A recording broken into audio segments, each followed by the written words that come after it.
Just talk about going 3 for 7 from the three-point line. Hit a couple early in the game. Just talk about how nice it was to start off the NCAA tournament on the right foot there.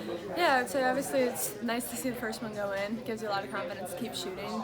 But I know my teammates believe in me, and I believe in myself to knock it down for the team. So they always set me up for success. So it's nice to see a few go in.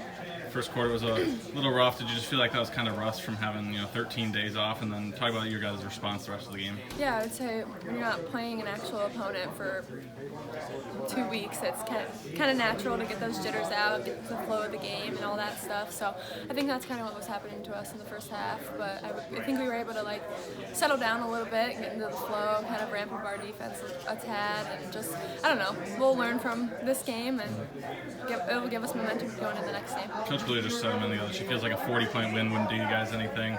That it's kind of nice to have a team like Holy Cross push you a little bit. Do you guys kind of feel the same way, that you'd rather have a closer game than a 40-point win? For sure, I would say that's a really solid team. They're a scrappy team. They play really hard, and I mean we knew they weren't just going to lay down and let us win.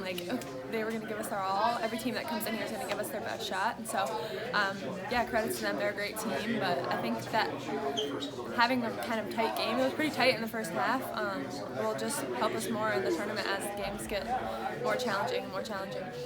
Their guard, Power Cassidy, I think had 4 3-pointers in the first quarter. Yeah. It sounded like you got switched on to her in the second quarter. Just talk about what you were able to do to disrupt her the rest of the game. Yeah, I think she was really the only one hurting us in the first half, so the message at halftime was kind of just to limit her touches, limit her points, and that would be a key in the second half. And I think I was able to just kind of keep the ball out of her hands a little bit and make it tougher for her to find open looks, and I was kind of just denying her wherever she went on the court.